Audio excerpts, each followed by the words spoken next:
Ladies and gentlemen, welcome back to the next video. As you can see here, I started playing a little bit of Dota again. I'm not gonna spam it or something, but in the future there is probably more Dota content again because I slightly enjoy the game again. And I'm enjoying it, playing it sometimes, I would say. I'm not like spamming it, but like every month I'm playing like 5, 6, 7, 8 games, but that's it. So I'm not gonna spam or something, but I'm definitely gonna have way more motivation to do these videos again, and that's why we're gonna start right into it. As you saw in the title, in this video we are talking about Tusk. And please guys, I'm recommending you something right now. You're not playing Tusk as a core, you play him only as a support. This is very important. If you play him as a core, you're basically griefing because his hero is not good as a core. So make sure you're playing on basically position 4. It's like probably the best, but you can also play him as a 5 if you want to. But that's your decision. But I prefer him as a position 4. The reason behind is basically Tusk has so much play potential and he can actually scale pretty good with items. And he's not getting any farm as a 5. That's the main reason why I don't like it as a 5. It can work, but it's your decision.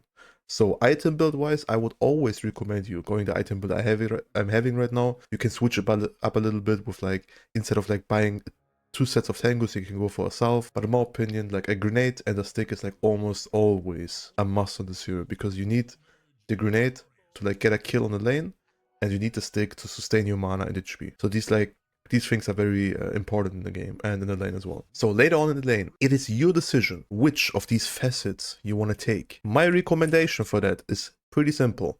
Okay, Tusk looks a little bit weird, but my recommendation, everybody's saying tag team is better. I'm not saying it's bad, but if you have a lane partner where you can play aggressive, I like tag team way more.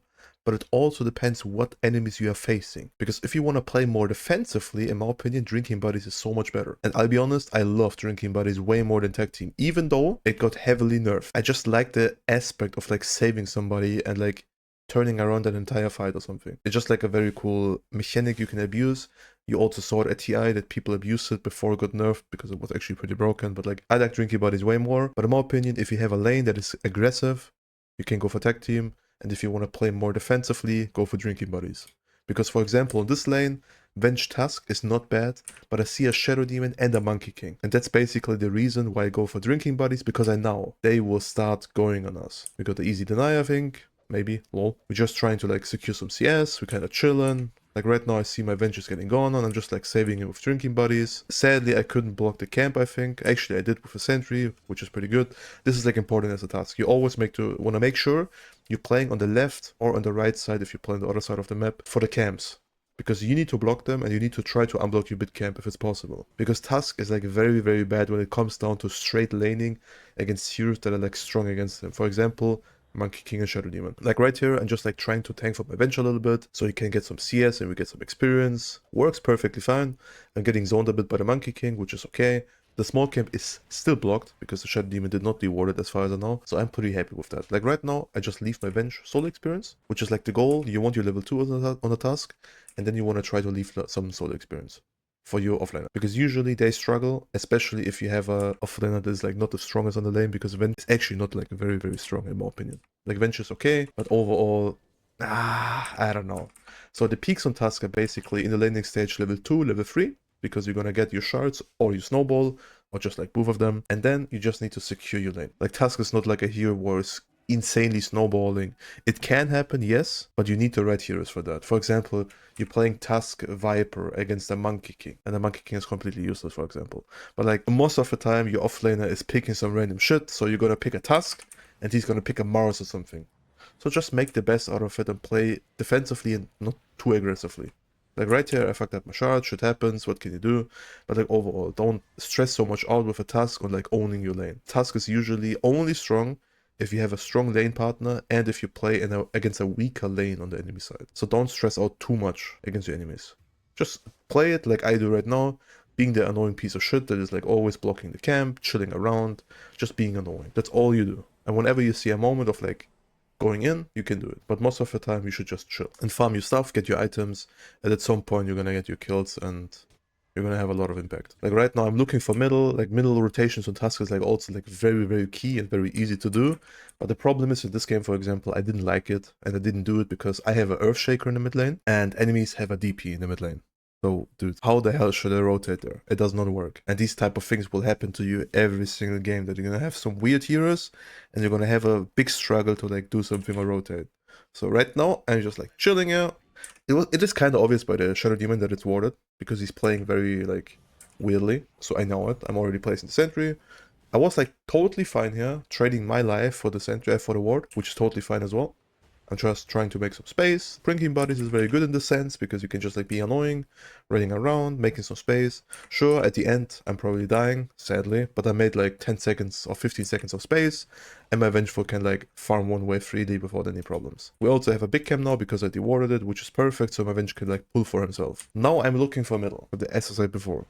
I have an Earthshaker mid, which is not level 6 yet, against a Death Prophet, which is very strong. So it is like problematic. So the calls here, for example, if you do a call, yo, they are missing on the safe lane and on the off lane, and your mid laner is playing like this, you're gonna have a problem, because you will not be able to help him, and he's going to be mad, which you should definitely ignore, because you can't do much about it. The call is there, you said everything, and it's all you can do in these situations. So right now we are trying to go in a DP, which is a bad situation, because it does not work. Like, a DP is just very, very strong, as I said before, as you can see here. So this is like the important things that will happen if you play this hero. You're gonna struggle sometimes early on. Most of the time you're fine, because you have very good laning partners and like decent heroes for that. But if you don't have that, try to do one thing. If you play Tusk, I want you to outnumber people. Tusk is a great hero to outnumber enemy heroes, and this is like the key. Whenever you can outnumber people, you will win. For example, here it's 2v2. If we get +1 here, we're literally killing them both. Sadly, we don't, but like Tusk is usually the person that is the third person that connects, and this is the important thing. Like right now, the reason why I'm not going for XP rune is just because we are outnumbering them, which means we're gonna kill them. We are still outnumbering them, which means we're gonna kill them. Like, Tusk is very strong in that sense, because all your abilities are basically abilities to turn around fights, as you saw. So you should definitely keep that in mind. Your best cases are basically 3v2 or 2v1, of course.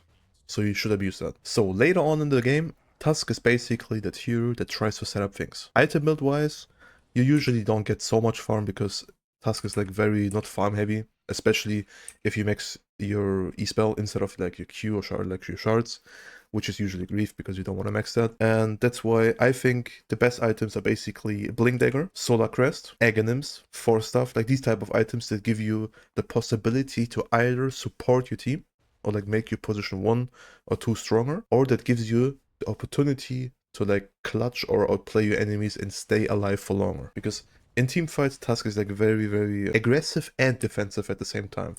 Because you can be very cocky with your spells, but you can be also like very, very passive with your saves. So it's like a mix between both. Because for example here, I pinged my drinking buddies. I'm not sure if you saw my mouse click, but I pinged my drinking buddies. Yo, it's on cooldown, be careful a little bit. I'm very, very like out of resources kind of. So I didn't save my shaker here. I have no idea why. Probably because it was one of my first games of this month or last month.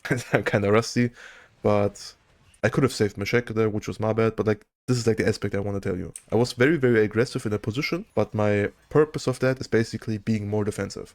So in team fights, you always want to be on the edge of like almost dying, but at the end you want to clutch somebody and save somebody.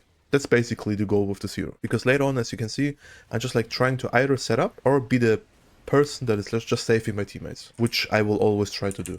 And you will see it. I'm just always doing that shit. So I'm like just looking at my Luna right now, just to make sure to protect him. Whenever they start jumping him, I will be ready to either save him or counter engage, which I'm doing right now. Now there's a Monkey King. My Luna is totally fine. I have Drinking Buddy soon. Very good. Like, I'm just like trying to, yeah, I'm just trying to protect. That's basically what a Tusk does. Like, you're not giga play potential here or something. I mean, you can be if you have Blink Aghanims, sure. But this is usually not happening, because Blink Aghanims is like very, very greedy, and you will get it very, very late. But like overall, you're just like running with your homies, you're getting some kills, you're just like basically tech teaming together, or like drinking buddies. Tusk is like the perfect hero that's like not comparable to Ayo because you're not healing much, but like the playstyle is very similar. Because you're always close to your teammates, but you're always so far away that you can, whenever you want to, run away. Like, that's like one thing, I don't know. That gives me like IO flashbacks when I started spamming IO back in the day. So yeah, overall, you can just see my gameplay is like very straightforward. I'm just like on the edge of the team fights. I'm trying to be like the person that is like, yo guys, I'm here, don't worry, I'm gonna save you. And this should be your mindset on Tusk. And skill build is very simple. Or you max your shard first. If you max your shards first, then you're gonna go more in a farm heavy way. If you max your E first, it's probably more fighting oriented, or whatever you want to call that shit. So just make sure you're gonna decide that off with your heroes, if you want to fight or if you want to farm. After that, it's your decision. For example, you're maxing your drinking buddies, then you can decide you want to max snowball or you want to max ice shards. Because at this point, it doesn't really matter which one you're maxing first, and both is very good. But one recommendation too is don't get a second point in your Walrus Punch. Max your ice shots first and your snowball first, and then you can max your ulti. I did this mistake here, I think. I can't remember why, but like this extra point on this is not gonna give you much. The ice shot max or the snowball max is gonna give you so much more, and you're gonna have so much more impact with that.